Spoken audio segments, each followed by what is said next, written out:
नमस्कार, ये आकाशवाणी शिमला है। अब आप प्रभा शर्मा से प्रादेशिक समाचार सुनिए। आज के मुख्य समाचार। प्रधानमंत्री नरेंद्र मोदी ने युवाओं, किसानों और महिलाओं की आकांक्षाओं को पूरा करने के लिए लोक सेवकों से असाधारण गति से काम करने का किया आग्रह। मुख्यमंत्री सुखविंदर सिंह सुक्खू ने कहा, राज्य बिजली बोर्ड की कार्यप्रणाली को सुदृढ़ करने के लिए 2000 पद भरेगी सरकार। रोहडू उपमंडल के डोडराक्वार में एक वाहन के खाई में गिरने से एक महिला की मौत, 25 अन्य घायल। और राज्य की ऊंची चोटियों पर हल्का हिमपात व अन्य क्षेत्रों में वर्षा व ओलावृष्टि से फसलों को नुकसान। अब समाचार विस्तार से। प्रधानमंत्री नरेंद्र मोदी ने कहा है कि पिछले 10 वर्षों में भारत ने वृद्धि वाले परिवर्तन से आगे बढ़कर प्रभावशाली परिवर्तन देखा है, क्योंकि सरकार देश में समग्र विकास सुनिश्चित कर रही है। उन्होंने कहा कि समग्र विकास का मतलब है हर घर को स्वच्छ जल, हर बच्चे को गुणवत्तापूर्ण शिक्षा, हर उद्यमी को वित्तीय संसाधन और हर गांव को डिजिटल अर्थव्यवस्था का लाभ। नरेंद्र मोदी ने नई दिल्ली में 17वें सिविल सेवा दिवस के अवसर पर लोक सेवकों को संबोधित करते हुए ये बात कही। प्रधानमंत्री ने देश में युवाओं, किसानों और महिलाओं की आकांक्षाओं को पूरा करने के लिए असाधारण गति से काम करने की आवश्यकता का उल्लेख करते हुए कहा कि उनके सपने अभूतपूर्व ऊंचाइयों पर पहुंच रहे हैं। 2014 के बाद से देश में व्यवस्था परिवर्तन का एक बहुत बड़ा महायज्ञ शुरू हुआ है। हम इस तेज स्पीड के साथ खुद को तेजी से ढाल रहे हैं। आज भारत की एस्पिरेशनल सोसाइटी, भारत के युवा, भारत के किसान, भारत की महिलाएं, उनके सपनों की उड़ान आज जिस ऊंचाई पर है वो वाकई अभूतपूर्व है। प्रधानमंत्री ने कहा कि भारत प्रशासन, पारदर्शिता और नवाचार में नए मानक स्थापित कर रहा है। पिछले 10 सालों में भारत ने कई ट्रांसफॉर्मेटिव बदलाव करके दिखाए हैं, उपलब्धियों की नई ऊंचाई को छुआ है। भारत आज सिर्फ ग्रोथ की वजह से नहीं जाना जा रहा, बल्कि गवर्नेंस, ट्रांसपेरेंसी और इनोवेशन के बेंचमार्क आज भारत सेट कर रहा है। G20 प्रेसिडेंसी भी इसका एक उदाहरण है। प्रधानमंत्री ने तेजी से बदलते समय में वैश्विक चुनौतियों पर कड़ी नजर रखने की जरूरत पर जोर दिया। मुख्यमंत्री सुखविंदर सिंह सुक्खू ने राज्य विद्युत बोर्ड लिमिटेड को राज्य में बिजली क्षति का सही आकलन करने और बिजली चोरी रोकने के लिए प्रभावी कदम उठाने के निर्देश दिए हैं। वे आज शिमला में राज्य विद्युत बोर्ड और ऊर्जा विभाग के अधिकारियों के साथ आयोजित बैठक की अध्यक्षता करते हुए बोल रहे थे। मुख्यमंत्री ने वाणिज्यिक, औद्योगिक और घरेलू उपभोक्ताओं की फीडर मैपिंग करने के भी निर्देश दिए, ताकि सभी जानकारी एक क्लिक पर उपलब्ध हो सके। मुख्यमंत्री ने कहा कि राज्य बिजली बोर्ड के अन्य निगमों में प्रतिनियुक्ति पर कार्यरत अधिकारियों व कर्मचारियों को 30 अप्रैल तक विभाग चुनने का विकल्प दिया जाए। सुखविंदर सिंह सुक्खू ने स्पष्ट किया कि इसका कर्मचारियों की पदोन्नति और अन्य लाभों पर कोई प्रभाव नहीं पड़ेगा और वे वर्तमान सेवा शर्तों के अंतर्गत ही कार्य करेंगे। मुख्यमंत्री ने कहा कि सरकार राज्य बिजली बोर्ड की कार्यप्रणाली को बेहतर बनाने के दृष्टिगत टीमेट्स और लाइनमैन के 2000 पद भरेगी। मुख्यमंत्री ने 450 मेगावाट शोंगटोंग जल विद्युत परियोजना की प्रगति की भी समीक्षा की। गर्मियों के मौसम में प्रदेश के वनों को आग से बचाने के लिए वन विभाग ने लोगों को जागरूक करने के साथ साथ सभी तैयारियां कर ली हैं।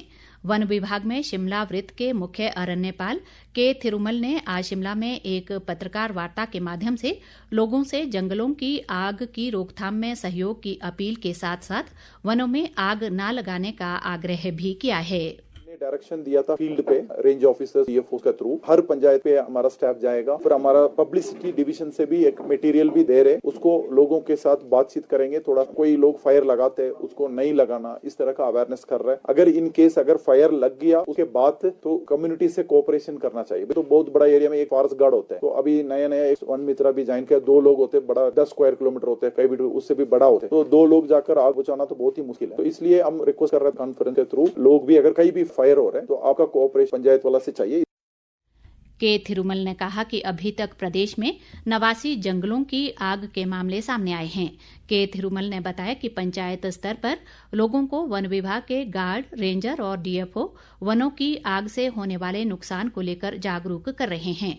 उन्होंने कहा कि पिछले वर्ष प्रदेश में 2500 आग लगने के मामले सामने आए थे, जिसमें करोड़ों रुपए की वन संपदा को नुकसान हुआ था। ताज़ा समाचारों के लिए आप हमारे Facebook page All India Radio news Shimla, X handle @AIR News_ Shimla और YouTube channel AIR Shimla news पर लॉग इन कर सकते हैं।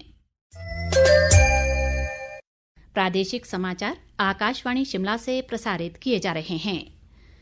मुख्यमंत्री के प्रधान मीडिया सलाहकार नरेश चौहान ने केंद्रीय स्वास्थ्य मंत्री जगत प्रकाश नड्डा द्वारा मेडिकल डिवाइस पार्क को लेकर उठाए गए सवालों को भ्रामक और तथ्यहीन बताया है।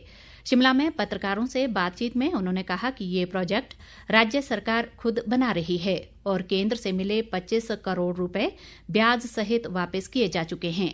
नरेश चौहान ने आरोप लगाया कि मेडिकल डिवाइस पार्क में केंद्र ने हिमाचल के हितों को ध्यान में नहीं रखा था। दूसरी ओर पूर्व प्रदेश भाजपा अध्यक्ष व विधायक सतपाल सत्ती ने कहा है कि हिमाचल दौरे के दौरान पार्टी के राष्ट्रीय अध्यक्ष जगत प्रकाश नड्डा द्वारा कांग्रेस सरकार पर लगाए गए आरोप तथ्यों पर आधारित हैं। ऊना में आज एक पत्रकार वार्ता को संबोधित करते हुए उन्होंने कहा कि जेपी नड्डा ने स्वास्थ्य मंत्री रहते हुए हिमाचल को मेडिकल डिवाइस पार्क के लिए 100 करोड़ रुपए की योजना स्वीकृत करवाई थी और इसमें से 25 करोड़ जारी भी कर दिए गए थे। सतपाल सत्ती ने कहा कि केंद्र सरकार ने हिमाचल को विभिन्न विकास योजनाओं के लिए भरपूर सहायता प्रदान की है। कांग्रेस के कुछ नेताओं ने केंद्र की भारतीय जनता पार्टी की सरकार और नड्डा जी के ऊपर हस्तक्षेप किया है कि केंद्र की सरकार से हिमाचल प्रदेश को कुछ सहयोग नहीं मिल रहा है। उसके आंकड़े जगत प्रकाश नड्डा जी ने, हमारे राष्ट्रीय अध्यक्ष जी ने दिए हैं कि किस तरह से हिमाचल प्रदेश का जो स्पेशल स्टेटस का दर्जा था वो कांग्रेस ने छीना, नरेंद्र मोदी जी ने वापस किया। हिमाचल प्रदेश को जो इंडस्ट्रियल पैकेज अटल बिहारी वाजपेयी जी ने 2013 तक दिया था वो कांग्रेस पार्टी ने 2010 तक किया, उसको छीना। और कभी भी हिमाचल प्रदेश से भेदभाव नरेंद्र मोदी जी की गवर्नमेंट ने नहीं किया, जो कांग्रेस के लोग झूठा आरोप लगाते हैं। शिमला जिले के रोहडू उपमंडल के डोडरा कवार में छबोड़ कैंची के पास आज एक बोलेरो कैंपर के अनियंत्रित होकर खाई में गिरने से एक महिला की मौत हो गई, जबकि 25 अन्य घायल हुए हैं। ये वाहन डोडरा से गोसंगो पुल की ओर जा रहा था। मृतक महिला की पहचान डोडरा कवार की शाना देवी के रूप में हुई है। गंभीर रूप से घायल 5 लोगों को सिविल अस्पताल संधासू रेफर किया गया है, जबकि अन्य 20 घायलों का इलाज डोडरा कवार अस्पताल में चल रहा है। वाहन में कुल 26 लोग सवार थे और सभी डोडरा क्षेत्र के निवासी हैं। पुलिस से प्राप्त जानकारी के अनुसार बोलेरो में क्षमता से अधिक लोग बैठे हुए थे। पश्चिमी विक्षोभ की सक्रियता के चलते आज प्रदेश की ऊंची चोटियों पर रुक रुक कर हल्का हिमपात, जबकि अन्य भागों में ओलावृष्टि हो रही है। लाहौल स्पीति, कुल्लू व किन्नौर जिलों के ऊंचाई वाले क्षेत्रों में हल्की बर्फबारी होने से तापमान में गिरावट दर्ज की गई है। राज्य के निचले जिलों में कुछ स्थानों पर वर्षा व ओलावृष्टि का समाचार है। किन्नौर जिले में पिछले कल बंद हुए राष्ट्रीय राजमार्ग 5 को आज दोपहर बाद बहाल कर दिया गया है और इस मार्ग पर फंसे पर्यटकों को आज उनके गंतव्य स्थानों के लिए भेज दिया गया है।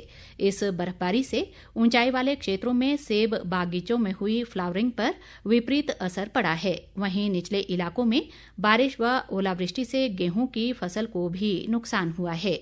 मौसम विभाग ने आज भी प्रदेश के 7 जिलों सोलन, शिमला, बिलासपुर, हमीरपुर, सिरमौर, ऊना और मंडी में वर्षा व अंधड़ चलने का येलो अलर्ट जारी किया है। बैकलॉग कोटे की भर्तियां करने की मांग को लेकर दृष्टिबाधित संघ के सदस्य आज फिर से शिमला स्थित सचिवालय के बाहर धरने पर बैठ गए हैं। दृष्टिबाधित संघ के अध्यक्ष राजेश ठाकुर ने कहा कि कई बार सरकार के साथ बातचीत के बाद भी कोई परिणाम नहीं निकला और जब तक बैकलॉग कोटे की भर्तियां नहीं होती आंदोलन जारी रहेगा।